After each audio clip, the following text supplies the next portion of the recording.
xanuunkan waxaa loo yaqaanaa laleemo ama Soomaalida qaarkood waxay u yaqaaniin jarees luqadda qalaadna waxaa la yiraahdaa tremor. haddaba muxuu yahay laleemo ama jarees? magacayga waa Dr. Maxamed Faarax Xidig, ku takhasusay cudurrada ku dhaca neerfaha iyo maskaxda, kana howlgala kalkaal hospital magaalada Muqdisho, gaar ahaan qaybta Banaadir. waxaan rabaa inaan halkan ka soo jeediyo xanuunkan loo yaqaano laleemada, noocyadiisa kala duwan iyo waxyaabaha uu yahay.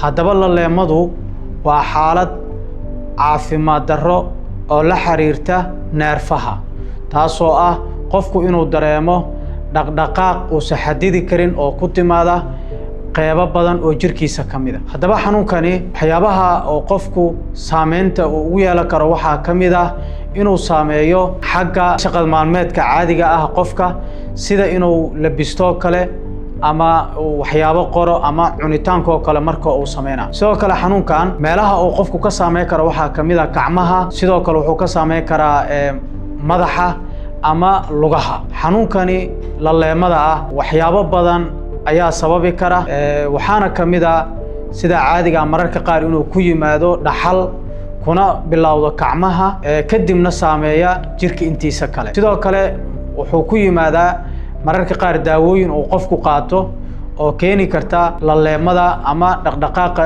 oo qofku uu xakameyn waayo. sidoo kale mararka qaar wuxuu ku yimaadaa qofku inuu waxyaabaha loo yaqaano psychologicalka ama qofku inuu stress badan uu ku jiro oo xaaladiisa stresska aad u badan tahay, markaasna uu dareemo inuu dhaqdhaqaaqa gacmihiisa uusan xakameyn karin. haddaba qofku koorma u baahan yahay in uu la xiriiro dhakhtarka ku takhasusay neerfaha haddii uu qofku isku arko xaaladahan oo la xiriirta laleemada. wuxuu u baahan yahay inuu si degdeg ah ula xiriiro dhakhtarka ku takhasusay neerfaha iyo maskaxda.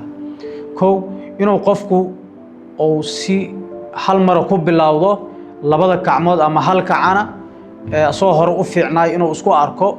sidoo kale in marba marka ka dambeysa ee xaaladdu inta ka sii darayso oo laleemadu ay sii badanayso. sidoo kale inuu qofku uu dareemo inuu laleemadu ay saameynayso madaxa iyo hadalka kale ama socodka ama waxa loo yaqaano balansiga qofka markuu soconayo kale inuu xaalad ku soo kororto oo laleemada calaamad raacda ah. sidoo kale qofka inuu dareemo markii uu laleemada dareemo kadib inuu la kulmo xaalad ah ogaalkiisa ama xaaladaha xasuusta kale saameyn ku yeelata. sidoo kale haddii qofku uu daawo isticmaalo isla markaasna uu dareemo laleemada, wuxuu u baahan yahay si dhaqsi leh inuu dhakhtarka ula xiriiro, waayo waxaa jira daawooyinka qaarkood inay keenaan xanuuno loo yaqaano movement disorder oo laleemada qayb ay ka tahay, isla markaasna qofka ay saameyn ku yeelan karto inay xaaladiisii caafimaad ay aad uga sii darto. markaste oo dareentid laleemo gacmaha ah iyo lugaha ama jirkaada qayb ka mid ah, waa inaad la xiriirtaa dhakhtarka ku habboon, isla markaasna si aad u heshid xog dheeraada iyo nooca ay tahay. ogaawna markaste daawadu waxay ku xiran tahay sababta keentay, waxayna u baahan tahay in si dhow qofkaasi loo baaro lana qiimeeyo xaaladiisa iyadoo la eegayo waxyaabaha sababay iyo qofkani waxa ku keeni kara.